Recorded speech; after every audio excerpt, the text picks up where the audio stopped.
Hey guys, it's Lainey and today is Top 5 Wednesday. First, before we get into the topic of today's Wednesday, I wanted to first shout out some very awesome 8th graders. My mom teaches 8th grade. She teaches American history, and I know a lot of her students watch my videos and they follow me on Twitter and follow me on Instagram, and I just wanted to say thank you to all of my mom's 8th graders. You guys are awesome. So today's Top 5 Wednesday topic is our top 5 books we want to be seen turned into TV shows, because for me it's way more challenging to pick books I would want to see as TV shows, because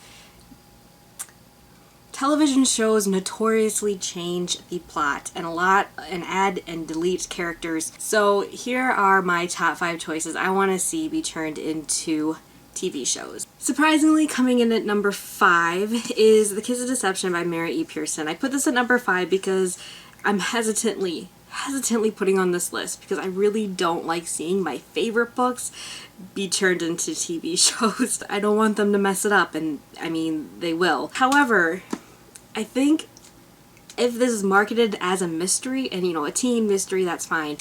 I think this can be done very well because they really can't delete a character and they can't really add a character. So I think if they keep that mystery up through a season of who is Rafe and who is Caden, I think this is a series I only want to have as a 13-episode series. Everything that happens in this series could happen in a 13-episode arc. So that's what I would want. I wouldn't want it to be a 22-episode season at all, because then it could put things in it that don't belong and I'd get really mad. Coming in at number 4 is Penryn and the End of Days series. This is a trilogy. This is the 3rd book, End of Days, which I've recently finished, and I've actually decided how much I would love to see this series turned into a TV show.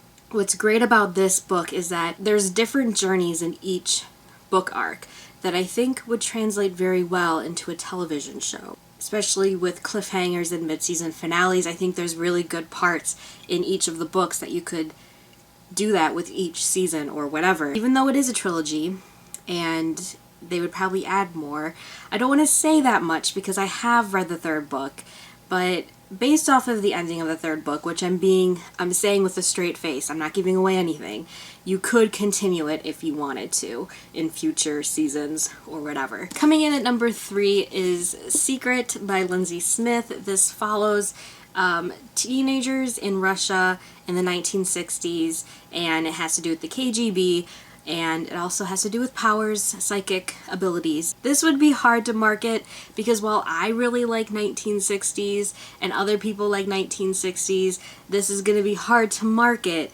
for a teenage generation of it being historical. I could also see this being taken into a young adult setting, like an actual 20s-year-olds or even adults, because the whole idea of this book could translate well in every age group, and I think it could fit with every age group, and I wouldn't be upset if they aged the characters a lot in this series. Coming in at number 2 is actually The Ring and the Crown by Melissa De La Cruz. I read this book back in March, I think, and I really enjoyed it. I never did upload my review for it, so I have to do that. I do, in my review, liken this book to Reign. Ring and the Crown tells a story of kind of an alternate timeline where Great Britain won the American Revolution, so America never separated from England. And even though that's not a focal point, it's a background kind of noise going on in your head. You see the resemblance.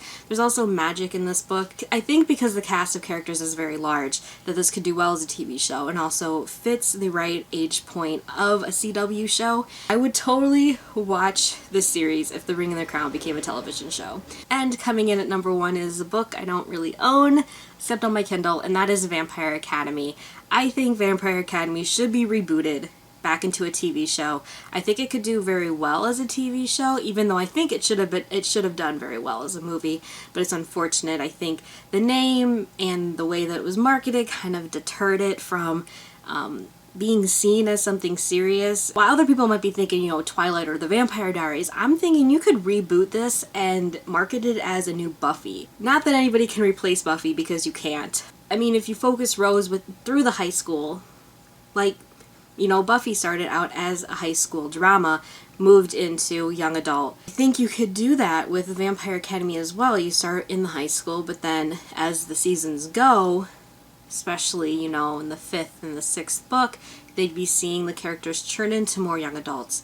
And it's very reminiscent to me, as I feel like as I watched Buffy, as I watched these characters grow into young adults. As long as they stick with the characters and the storyline, I think it could be really, really good. So basically I wouldn't want the CW to touch it at all, but that's really hard because a lot of our age group watches the CW, and those kind of shows are on the CW. That's it for my top 5 books I would want to see be turned into TV shows. What about you guys? What are your thoughts as well as books being turned into TV shows? I feel like every time I hear a book series being turned into a TV show, I'm always hesitant. Hope you guys have a really great Wednesday, and I'll see you guys very soon. Bye!